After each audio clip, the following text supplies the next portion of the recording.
नहीं।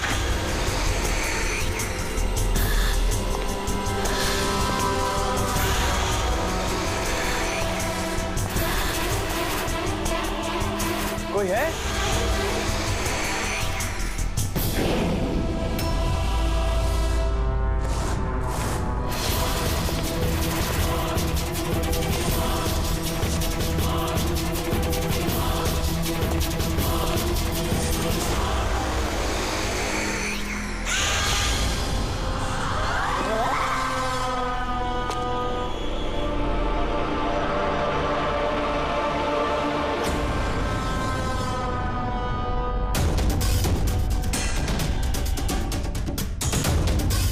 कौन है वहाँ?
पैर पे भी गोली मारी है, हाथ पे भी।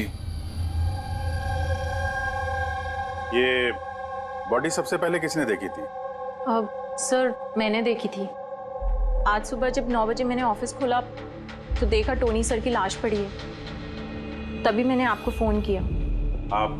सर मैं रीटा, टोनी सर की सेक्रेटरी। ये टोनी इस कंपनी के अकेले मालिक थे या आप कोई और भी पार्टनर था? नहीं सर, अकेले ही मालिक थे टोनी सर। तो इनके बाद नेक्स्ट सीनियर ऑफिसर कौन है कंपनी का? Sir Rohit sir. रोहित? जी सर, मैं ही इस कंपनी का सीईओ हूँ। किस चीज़ की कंपनी है ये? सर हम स्टॉक्स और सिक्योरिटीज में डील करते हैं। सर इनकी बेल्ट और जूते देखिए सर, इतने बड़ी कंपनी के सीईओ ये पहन के आएंगे ऑफिस? तो रोहित जी क्या चल रहा है आजकल शेयर का भाव? सर वो एक्चुअली सर आज मेरी नींद जरा देर से खुली थी, तो मैं अखबार या इंटरनेट पर चेक नहीं कर पाया। अच्छा, तो आपकी कंपनी का कौन सा अच्छा स्टॉक है जो बढ़िया परफॉर्म कर रहा हो, उसके बारे में कुछ बताइए। क्या नाम है उसका? सर वो याद नहीं आ रहा सर। तो आप लोग बताइए स्टॉक के बारे में, एक भी स्टॉक का नाम बताइए आप लोग।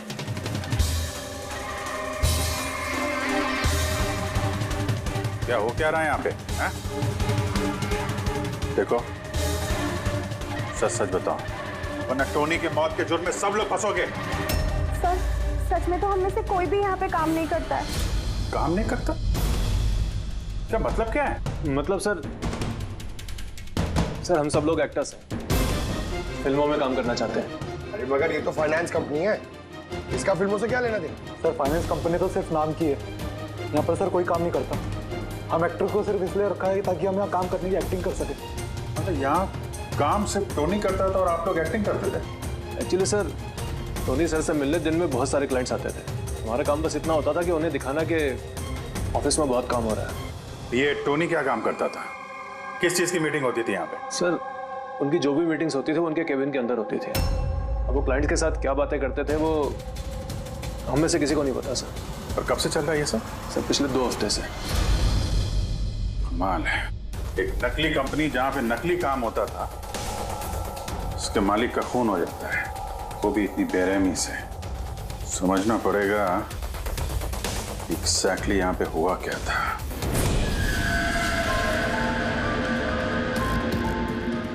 तो यहाँ पे टोनी को पहली गोली लगी है। अगर उसे गोली यहाँ लगी है तो वहां उसे भाग जाना चाहिए था, वो तो एग्जिट है। वो वापस ऑफिस के अंदर क्यों गया? शायद खूनी इस तरफ होगा, बचने के लिए इधर भागा होगा। ये हैंडल पे भी खून है। वहां से अंदर आया और फिर वहां पे लेके गया उसको जहां पे खून हुआ। ब्लड ट्रेल इधर भी है। सर ये यहाँ देखिए, इतना सारा खून। लगता है यहाँ पे छुप के बैठा होगा बचने के लिए।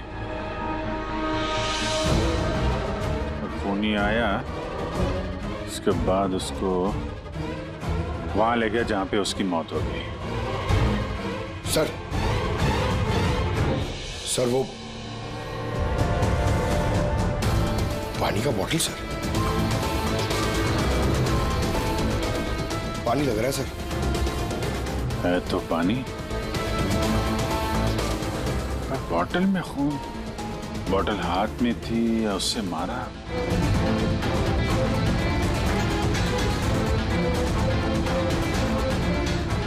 यहाँ तो खून है नहीं, खून तो वहां है, तो इसका मतलब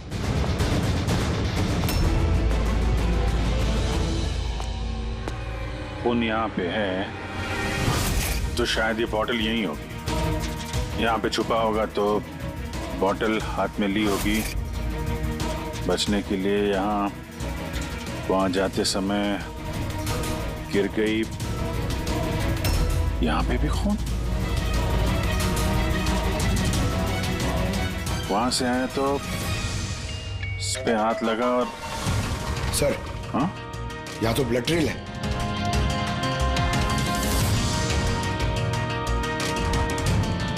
यहाँ पे क्या कर रहा था?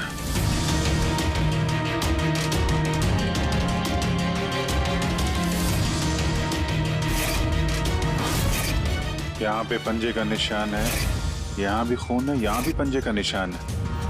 कुछ पकड़ रहा था या फिर? अरे क्या? ठीक हो? हाँ सर। गन छुपा के रखी है अंदर। शायद इसी को ढूंढने आया होगा, लेकिन इसके पहले गन तक पहुंचता खून ही पहुंच गया इसके। मगर सर ये ऑफिस में उसने गन क्यों छुपा के रखी? ऑब्वियसली उसकी जान को खतरा होगा। इतना गड़बड़ घोटाला करके रखा हुआ था यहाँ पे, एक्टर्स लोगों को हायर करके रखा था। पता नहीं कितने दुश्मन होंगे इसके। ये डायरी भी।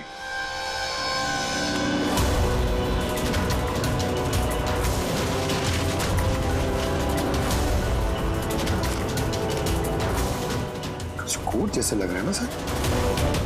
कोड वर्ड में लिखा है और डायरी को छुपा के रखा था। जरूर इसका टोनी के मौत के साथ कोई ना कोई कनेक्शन है।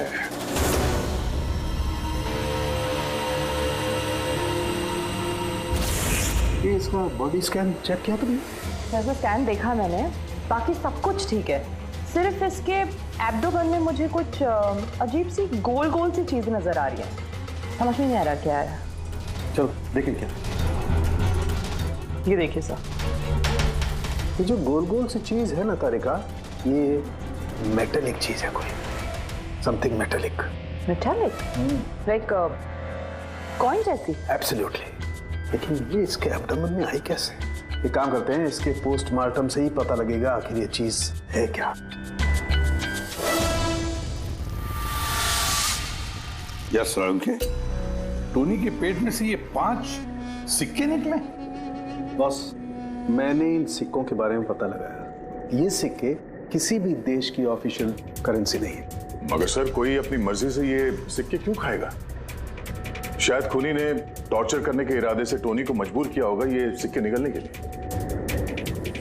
कोई ना कोई कनेक्शन तो है इस सिक्कों का इस केस के साथ। ये जो टोनी के नकली एम्प्लॉयज हैं, इनसे पूछते हैं।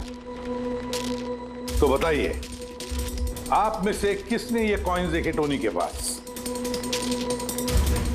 नहीं सर, किसी ने नहीं। तो याद कीजिए, जोर डालिए अपने दिमाग पर, बताइए। टोनी का खून किसने किया? आप दोनों कौन? मैं दीनानाथ और ये शेखर। मैंने यहाँ फोन किया था। ऑफिस जाकर पता चला कि टोनी का खून हो गया। आप लोग कैसे जानते हैं टोनी को? मैं उससे सेट कॉइन्स खरीदता था। Set coins? जी। ये है क्या एग्जैक्टली? सेट कॉइन एक ऑनलाइन करेंसी है। इसका व्यापार ऑनलाइन यानी इंटरनेट पे होता है। जैसे गोल्ड में और शेयर मार्केट में लोग इन्वेस्ट करते हैं, वैसे इसमें भी करते हैं। बस अंतर यह है कि ये फिजिकल फॉर्म में नहीं होता, गोल्ड कॉइन की तरह, है ना? नहीं सर, होता है ना। जैसे गोल्ड कॉइन होता है ना, वैसे ये कॉइन भी बाजार में मिलता है। टोनी उन चुनिंदा लोगों में से था जो इनका व्यापार करता था। एक मिनट दीनानाथ जी, क्या ऐसी कॉइन्स आपने खरीदी थी टोनी से? हाँ सर, मैंने ऐसे ही 10 कॉइन्स खरीदे थे और एक कॉइन की कीमत 3 लाख रुपए थी। ये देखिए। माय गॉड, ये तो ठीक वैसे ही है सर।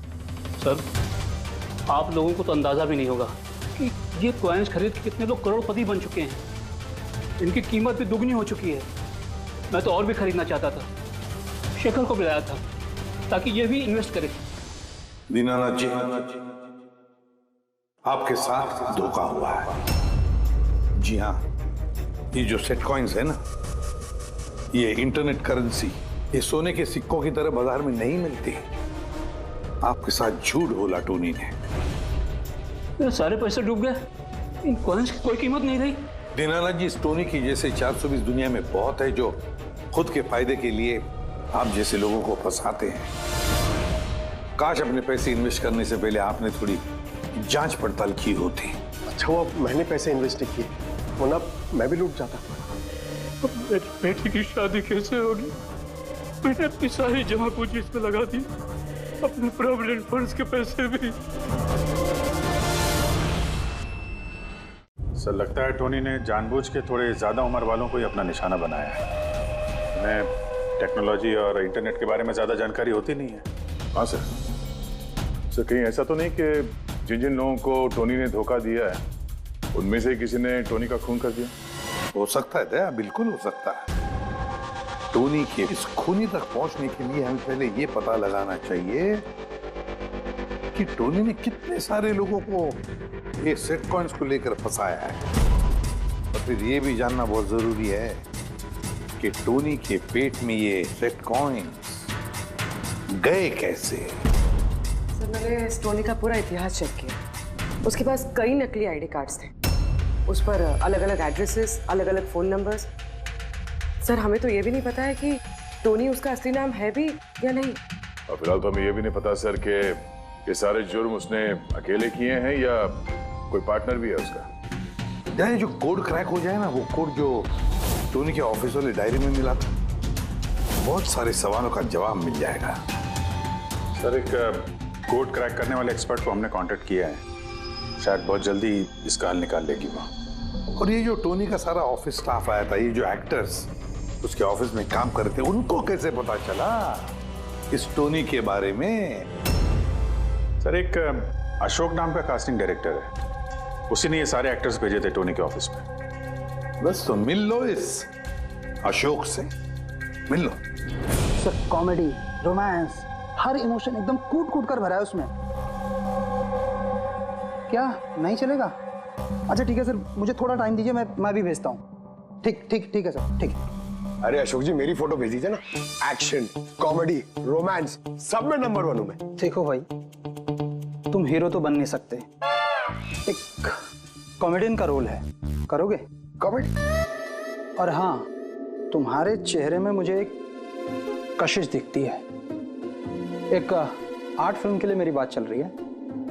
तुम एक काम करो, एक ऑडिशन दे दो उसके लिए। अच्छा, क्या रोल रोल रोल क्या है? रोल एक पुलिस वाले का है। अरे ये तो मेरे बाएं हाथ का खेल है। पुलिस वाले का रोल करने का तो बड़ा एक्सपीरियंस है मुझे। एक्सपीरियंस है पुलिस वाले के रोल का? अरे रोज ही पुलिस वाले का रोल करते हैं। आप ये देखिए, ये सीआईडी असली है क्या? असली है, और जिस जेल में तुझे लेके जाएंगे ना, वो भी असली है। जेल? अब बजी दिमाग की घंटी। नहीं, कौन है ये? कौन है ये? हा? इसको एक्टर सप्लाई किए थे ना तूने ऑफिस में काम करने की, एक्टिंग करने के लिए। भूल गया तू? सर, आपको जरूर कोई गलतफहमी हुई है। देख, सीआईडी के सामने एक्टिंग करेगा ना तो बहुत भारी पड़ेगा तुझे। ये 11 एक्टर भेजे थे ना तुमने टोनी के पास? हाँ, याद आया, भेजा था मैंने। लेकिन सर, काम करने की, एक्टिंग के लिए नहीं भेजे थे, बल्कि टोनी ने मुझसे ये कहा था कि वो एक शॉर्ट फिल्म बना रहा है और उसको कुछ स्ट्रगलिंग एक्टर चाहिए। जो एक्टर तूने भेजे थे ना, उसका इस्तेमाल करके उसने बहुत बड़े घपले किए हैं। सर, ये बात मुझे कैसे पता चलेगी? सर, पूरे 12 में से किसी भी एक्टर ने मुझे ये बात नहीं बताई सर। 12? सर, उसकी ऑफिस में तो 11 लोग थे, ये 12वां कहां से आ गया? अच्छा, वो जो एक्टर भेजे थे उनकी लिस्ट दिखाना जरा। जी सर।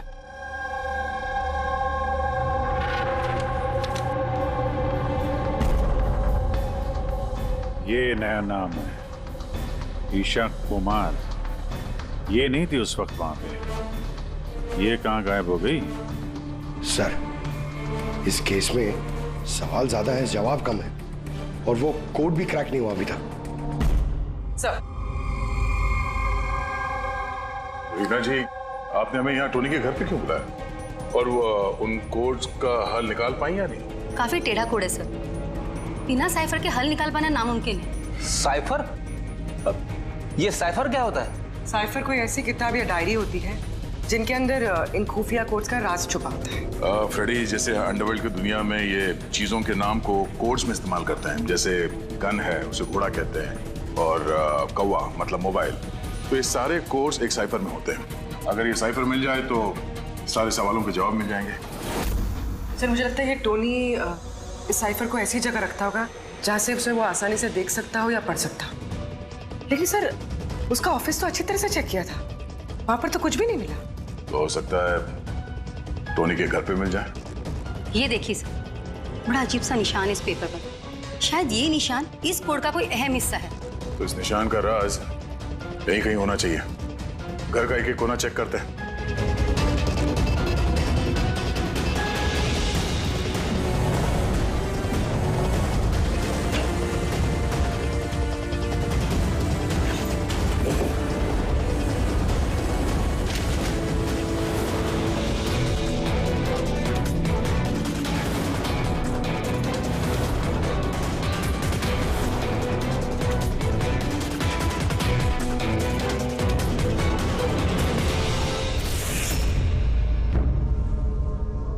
रीना जी, ये देखिए,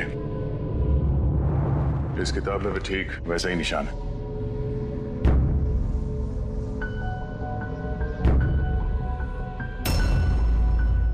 सर, यही तो साइफर है। ये देखिए, इस पेज पर सिर्फ 7 सेंटेंसेस है और इसके हर सेंटेंस के फर्स्ट वर्ड को हम हाईलाइट करके देखते हैं।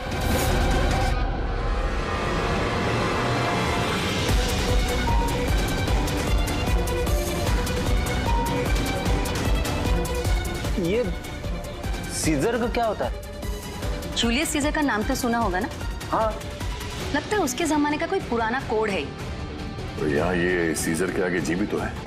यही तो मालूम करना है कि कौन से सीजर साइफर का इस्तेमाल हुआ है। मान लो ए अगर जी है और बी अगर एच है, तो A to Z कुछ इस तरह दिखेगा।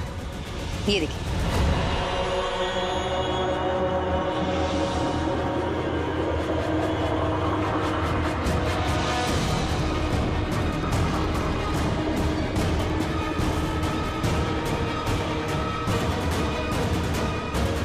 ये हो गया। अब हम इसे फॉलो करके देखते हैं कि हमारा कोड का मतलब क्या है। और हमारा पहला कोड है SUNGTQASGX-10। अब हम इसे मैच करके देखते हैं। SMUONHAN।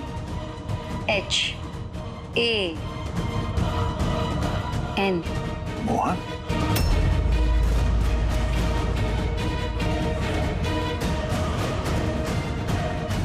आपके पहले कोड का मतलब है मोहन कुमार 10। सर, इस मोहन कुमार नाम का तो कोई आदमी है ही नहीं इस केस में। अगर है ना तो ढूंढना पड़ेगा।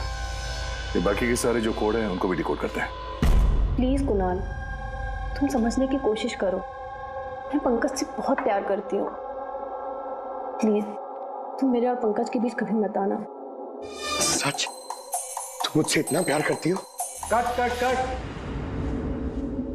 कौन हो आप लोग? बीच में आगे पूरा शॉट खराब कर दिए। एक मिनट। आप लोग शॉट बाद में लीजिएगा, हमें ईशा जी से कुछ बात करनी है। CID मुझसे? प्लीज चलिए आप लोग प्लीज। ये फोटोग्राफ देखिए। टोनी, इसे पहचान दिया आप? इसका खून हो गया। क्या? मगर कैसे? ज्यादा ओवर एक्टिंग करने की जरूरत नहीं है, कैमरा ऑफ है। तुम बताओ कैसे खून हुआ इसका? मैं कैसे बता सकती हूँ आपको इसका खून कैसे हुआ? जिस वक्त इसका खून हुआ सारे नकली एम्प्लॉय उसके ऑफिस में थे, सिवाय तुम्हारे। कहाँ थी तुम? नकली एम्प्लॉय? कौन से नकली एम्प्लॉय? सर ये आप लोग क्या बात कर रहे हैं? मुझे तो कुछ समझ में नहीं आ रहा। टोनी ने तुम लोगों को हायर किया था ना उसके ऑफिस में क्लर्क की एक्टिंग करने के लिए। उसने तो मुझे अपनी मंगेतर का रोल प्ले करने के लिए पैसे दिए थे, वो भी बस एक दिन के लिए। मंगेतर का? हाँ सर। उसके माँ बाबूजी आए थे उससे मिलने और वो उन्हें दिखाना चाहता था कि वो शादी करने वाला है और वो अपनी जिंदगी में बहुत खुश है। उसने तुमको तो बताया होगा ना अपने माँ बाप के बारे में, सारी इंफॉर्मेशन दी होगी। जी हाँ, बहुत कुछ बताया था ताकि कुछ गड़बड़ ना हो जाए और मुझे याद रहे कब कौन से डायलॉग बोलने हैं। उसके माँ बाप के बारे में जितनी भी इंफॉर्मेशन है तुम्हारे पास, एक एक चीज सब हमें बताओ। Thank you sir. Codes decode हो गए। हर कोड से एक नाम मिला है और नाम के आगे एक नंबर।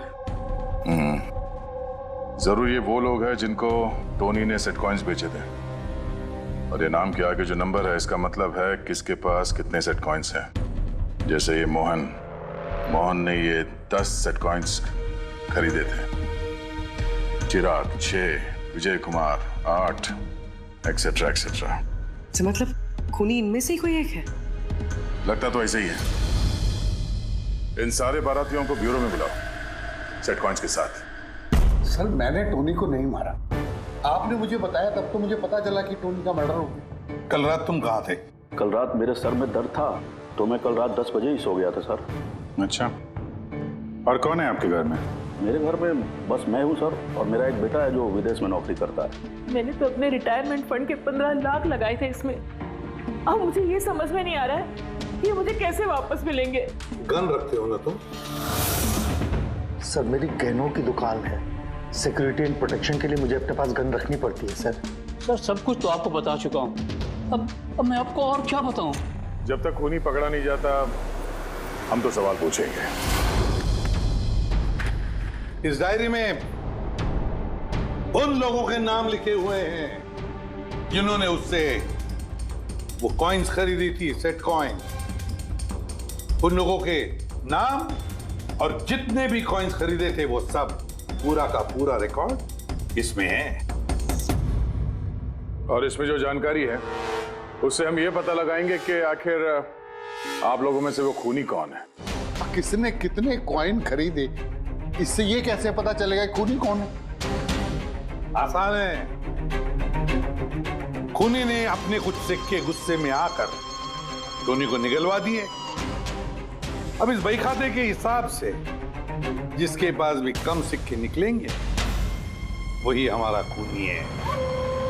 चलिए आप सब लोग अपने अपने सेट कॉइन्स के सिक्के गिनती करवाइए।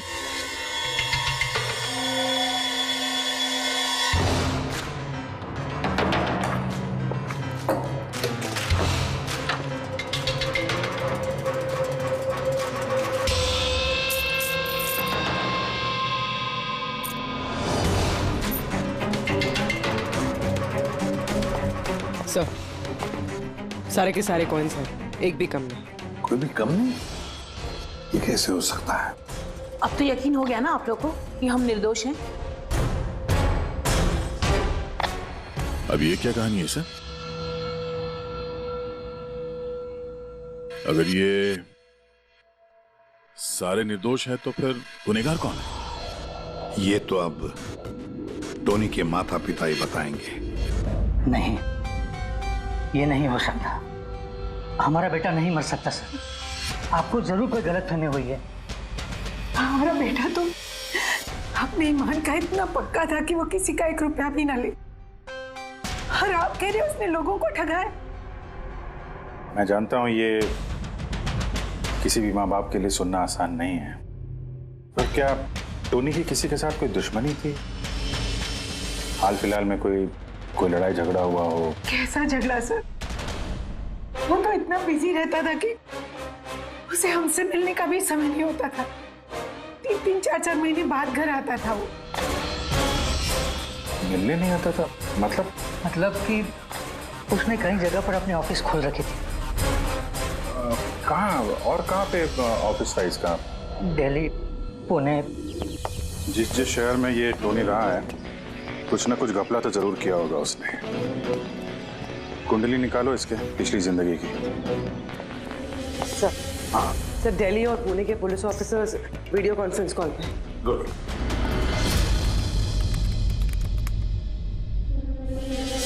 सर, इस स्केच को देखिए सर। टोनी से इसकी शक्ल मिलती है। इस आदमी के खिलाफ 2 साल पहले यहाँ दिल्ली में FIR दर्ज हुई थी। कई लोगों के साथ में चिट फंड में इसने घोटाला किया था, लेकिन सर इसका नाम टोनी नहीं बल्कि अमर है। सर यहाँ पर उसका नाम प्रशांत था। पिरामिड स्कीम के नाम पर उसने लोगों को बड़े बड़े सपने दिखाए और कई लोगों के पैसे खा गया। बहुत लोगों ने उसके खिलाफ कंप्लेंट भी दर्ज की है। सारे शहरों में यही कारनामा किया सर इसने। एक शहर से बेईमानी का पैसा इकट्ठा करके दूसरे शहर को रवाना हो गया किसी और को टोपी पहनाने। इसका मतलब है इस टोनी के दुश्मन सिर्फ इसी शहर में नहीं बाकी शहरों में भी हैं। तो खूनी में से कोई हो सकता है। मतलब सर हर शहर से ऐसे लोगों की लिस्ट निकालनी पड़ेगी जिनके साथ धोखा हुआ है। सर यहाँ पर उसके खिलाफ कल्पेबल होमिसाइड की केस भी है। ये आलोक नाम के आदमी के उसने पैसे खा लिए थे। वो सदमा वो आदमी बर्दाश्त नहीं कर पाया, इसलिए उसने सुसाइड किया। तो टोनी को मारने का सबसे बड़ा मोटिव तो आलोक के किसी करीबी के पास है। ना तो उसने सिर्फ पैसा खोया बल्कि अपने किसी करीबी को भी खोया है। हाँ, आलोक, पुणे।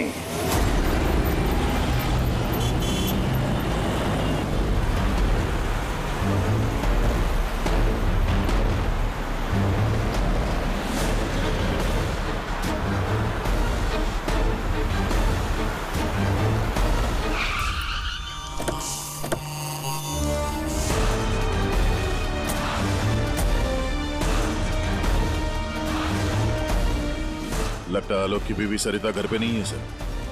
हाँ गया, आज सुबह से नहीं है। आज का पेपर और दूध। पंकज सर, जाके जरा पड़ोसियों से पूछताछ करो। Excuse me. जी मैं ऑफिसर पंकज हूँ, CID मुंबई से। हेलो सर, मैं पूनम। हेलो, ये सरिता यहाँ रहती हैं? ये हाँ, कहीं हाँ। गई हुई है बाहर, आपको पता है? वो तो नहीं पता। क्यों, कोई प्रॉब्लम हो गई है? इनके घर की कोई एक्स्ट्रा चाबी होगी आपके पास? सर, हाँ, ये पूनम जी हैं, सरिता की नेबर।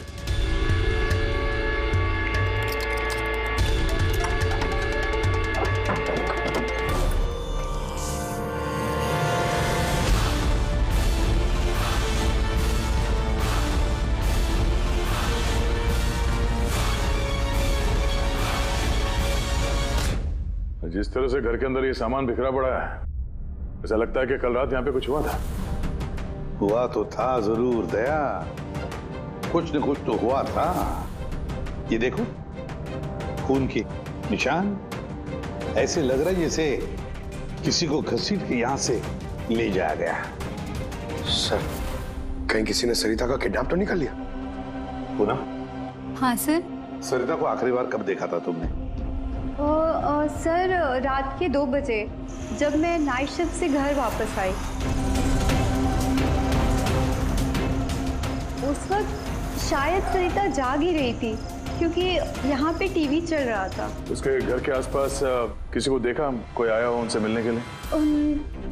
कुछ और तो नहीं, पर हाँ, एक वाइट कलर की वैन थी जो घर के बाहर खड़ी थी, पर सुबह वो वहाँ नहीं थी। तू उस वैन को पहले भी कभी देखा था यहाँ आसपास? नहीं, कभी नहीं। अच्छा, उसका नंबर याद है, नोट किया था? नंबर तो नहीं नोट किया, मैंने ध्यान नहीं दिया। अच्छा, तुमने कुछ शोर शराबा या झगड़ा वगैरह सुना उस वक्त? हाँ, आवाजें तो आ रही थी जोर जोर से, पर मुझे लगा कि शायद सरिता जाग रही है, टीवी देख रही है, तो मैंने उतना ध्यान नहीं दिया। अच्छा पूनम, ये जो तुमने लड़ाई झगड़े की आवाजें सुनी, कितने बजे थे? यही करीब 3 बज रहे होंगे। 3 बजे? तो सरिता का किडनैपिंग 3 बजे हुआ था। तो डेफिनेटली ये सरिता का किडनैपिंग और टोनी का मर्डर, इन दोनों का आपस में कोई ना कोई कनेक्शन है सर। 100% दया, कनेक्शन 100% है, पर इससे पहले कि सरिता को कुछ हो जाए, उसे हमें बचाना होगा। और पंकज सर, ये व्हाइट वैन, सफेद वैन जो पूनम ने अभी अभी बताया, उस वैन की पूरी इंफॉर्मेशन चाहिए हमें, पूरी की पूरी इंफॉर्मेशन।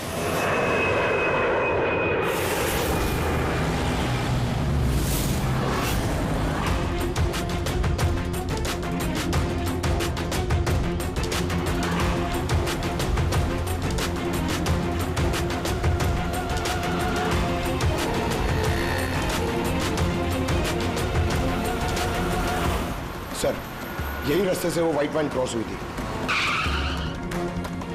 ये रास्ता तो आगे हाईवे नंबर 15 से जाके मिलता है। कहीं ऐसा तो नहीं कि किडनैपर्स इस सरिता को शहर से बाहर ले गए हो? सर नहीं सर, क्योंकि वो आगे जो टोल नाका है उसमें गाड़ी क्रॉस नहीं हुई है। तो फिर जरूर किडनैपर ने सरिता को टोल नाका और सिग्नल के बीच में कहीं छुपा के रखा है। तो सर, इस सिग्नल और टोल के बीच में कोई तो रास्ता होगा जो अंदर जाता है, और शायद किडनैपर्स का अड्डा वहीं कहीं आसपास होगा। हाँ, चलो देखते हैं कोई रास्ता है क्या।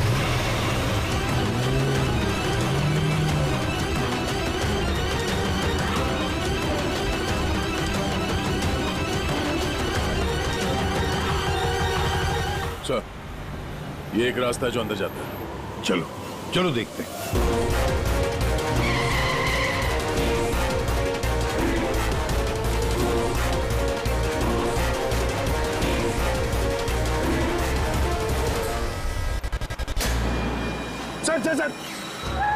सर वो पीछे।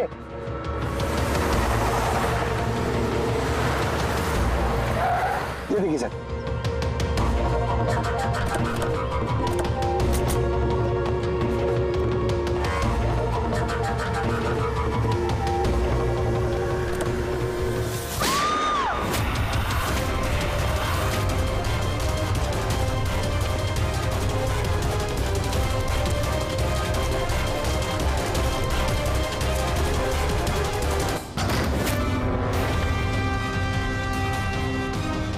My God, Sarita? सर अंदर कोई नहीं है। ठीक हो? सर लगता है खूनी गाड़ी लेके बाहर है। मैं देखता हूँ सर।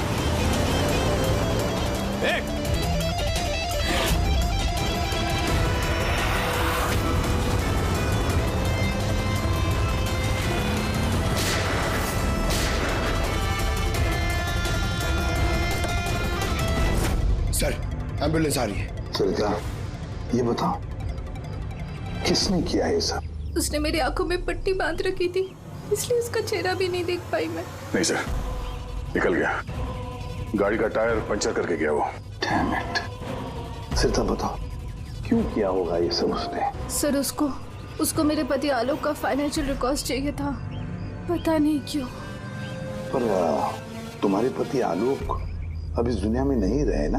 हाँ सर, उन्होंने आत्महत्या कर ली थी क्योंकि किसी फ्रॉड ने उन्हें धोखे से लाखों रुपए लूट लिए। पर वो पैसे भी उनके नहीं थे सर, उन्होंने किसी से कर्जा लिया था, पर कर्जा ना चुकाने की वजह से उन्होंने सुसाइड कर ली सर। अब ये क्या चक्कर है सर? ये किडनैपर को आलोक के फाइनेंशियल रिकॉर्ड्स में इतनी दिलचस्पी क्यों होने लगी? पंकज,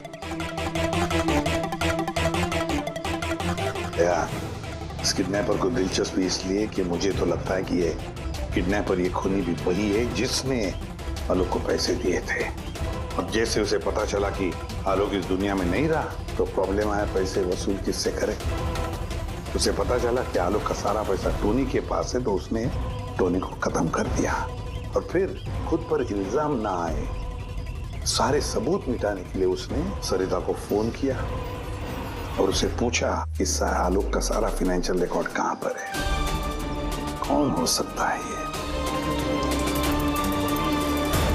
सरिता सर, एक काम कर सकती हो? हाँ सर। आलोक की फाइनेंशियल रिकॉर्ड्स हमें दे सकती हो?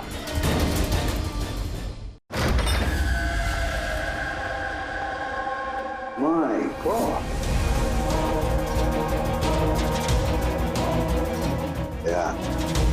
ये मुजरिम जो भी कोई है हमसे पहले यहाँ पहुंच गया और देखो लगता है सारे सबूत जलाकर राख करने की कोशिश की है उसने। बस सर उस कंप्यूटर के साथ कुछ करना दिया हो जिसमें आलोक के फाइनेंशियल रिकॉर्ड्स हैं। तो फिर देखो जरा कोई कंप्यूटर या लैपटॉप वगैरह मिलता है क्या? सर, हाँ, लैपटॉप मिल गया। वंडरफुल। सर, आलोक फाइनेंशियल फाइल्स। गुड। अब इसकी फाइल ओपन करने की कोशिश करो, जरूर उसमें उसके कर्जदारों की लिस्ट मिलेगी हमें। खुल गया सर। इससे तो कई सारे लोगों से कर्जा लिया है सर, और सबसे ज्यादा कर्जा दिया है शेखर ने। शेखर? कहीं वही शेखर तो नहीं जो दीनानाथ के साथ हमसे मिलने आया था? मैं दीनानाथ, ये शेखर। हाँ सर, वही है। तो दया, इस शेखर का पिंजरे में जाने का वक्त आ गया। वो सफेद वैन तो मिल गई सर, पर शेखर का अभी तक कुछ पता नहीं चल पाया। सर, शेखर भले ही खून करके भाग गया हो लेकिन ज्यादा दूर नहीं जा पाएगा। फिर भी कुछ ना कुछ तो गड़बड़ जरूर है इस केस में, पता नहीं क्यों लेकिन सही नहीं लग रहा है मुझे। क्या हुआ सर, आपको कुछ और लग रहा है क्या? अब जिस तरफ सोचो, ये सरिता का किडनैप होना, उसके बाद में हमें बड़े आसानी से वो सफेद वैन मिलना लावारिस पड़ी हुई, उसके बाद में आलोक की फाइनेंशियल रिकॉर्ड जिसमें शेखर का भी नाम है वो भी बड़े आसानी से मिले हमें। हाँ सर, वो फाइनेंशियल रिकॉर्ड लैपटॉप के डेस्कटॉप पे था। यही तो मैं कह रहा हूँ दया, गड़बड़ है। हालांकि ये ऐसे फाइनेंशियल रिकॉर्ड्स अलग से फोल्डर में होने चाहिए, पासवर्ड प्रोटेक्टेड होने चाहिए ना। सर, लेकिन अगर हमें वो सुराग मिल रहे हैं तो ये तो अच्छी बात है ना? नहीं पंकज, हमें सुराग मिल नहीं रहे हैं, सुराग हमें दिए जा रहे हैं एक के बाद एक, एक के बाद एक। इसीलिए तो मैं कह रहा हूँ ना, गड़बड़ है, कुछ ना कुछ तो गड़बड़ जरूर है। हमें गुमराह करने की कोशिश हो रही है। टोनी के बारे में आपको जो कुछ भी याद है जरा डिटेल में बताइए। बात करने में, लोगों को बड़े से बड़े सपने दिखाने में बहुत अच्छा था ये टोनी। ऐसे किसी से घुल मिल जाता था केवल 2 मिनट में कि जैसे आपको लगे कि दुनिया में उससे अच्छा आपका कोई दोस्त है ही। और हाँ सर, आलीशान पार्टीज वगैरह रखी थी उसने अपने इन्वेस्टर्स के लिए। उन पार्टीज की तस्वीरें हैं आपके पास? सर, हाँ सर, पूर्वी ने ये फोटो भेजी है, सस्पेक्ट के घर से मिली है। अच्छा, तो ये है वो इस पूरे खेल के पीछे। मतलब शेखर भी इसी के कब्जे में होगा सर? इसका फोन ट्रैक करो, शेखर की जान को खतरा है, शेखर को बचाना होगा।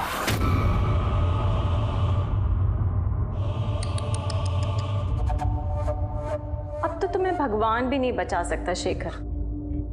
सीआईडी को सारे सबूत तुम्हारे खिलाफ मिले हैं।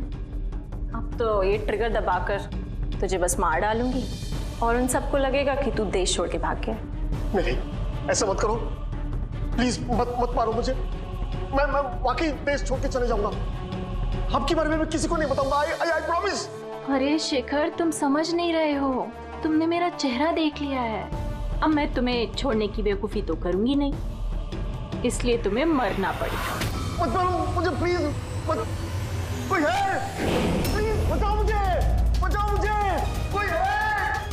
मुझे बांध के रखा यहाँ। उठाओ।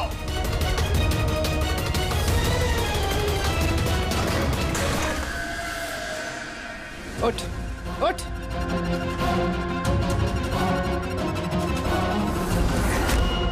सर, मैं रीटा, टोनी सर की सेक्रेटरी। तुम्हारा चेहरा तो हमने भी देख लिया था मिस रीटा। मैंने तो कोई सबूत, कोई गवाह कुछ नहीं छोड़ा था। तो आपको कैसे पता चला? इस फोटो के जरिए। तुमने हमसे कहा था कि तुम टोनी को पिछले 2 हफ्ते से जानती हो, तो फिर 2 साल पुराने इस फोटो में तुम क्या कर रही हो? ये बहुत कुछ कह गया। अब बताओ, तुमने अपने बॉस टोनी को क्यों मारा? टोनी मेरा बॉस नहीं था, मैं टोनी की बॉस थी। लेकिन तुम तो उसकी सेक्रेटरी बन के घूम रही थी, वो क्या था? वो सिर्फ और सिर्फ एक नाटक था, दुनिया को दिखाने के लिए। असल में सारा दिमाग मेरा था इसमें। टोनी को तो मैंने सिर्फ आगे रखा था ताकि कभी कानून हम तक पहुंचे तो टोनी पकड़ा जाए। तो फिर टोनी का फोन करके अपने पैर पे कुल्हाड़ी क्यों मार ली? क्योंकि जब चींटी के पर निकल आते हैं तो उसके पंख काटने पड़ते हैं, और टोनी बहुत ही ज्यादा हवा में उड़ने लगा था, बहुत ही लापरवाह और ओवर कॉन्फिडेंट हो गया था। उसने दीनानाथ के साथ सेल्फी खींच के सोशल मीडिया पे डाल दी वो फोटो। तो तुम्हें डर लगा कि अगर वो फोटो सोशल मीडिया में चला गया तो जिन जिन शहरों में उसने 420 की है वहां कोई ना कोई उसे पहचान लेगा। हाँ, और उसके पेट में जो सिक्के थे वो सिक्के मैंने ही उसे निकलवाए थे ताकि आप लोगों को लगे कि खून किसी ऐसे आदमी ने किया है जिसके साथ टोनी ने बेईमानी की है। और इसलिए तुमने सारे सबूत शेखर के खिलाफ कर दिए ताकि हम उसे अपराधी समझें। न जाने कितनी जिंदगियों के साथ खेला है तुमने। देश भर में न सिर्फ लोगों के पैसे चुराए बल्कि उनकी खुशियां, सपने सब छीन लिए। कड़ी से कड़ी सजा मिलेगी तुम्हें इस जुर्म के लिए।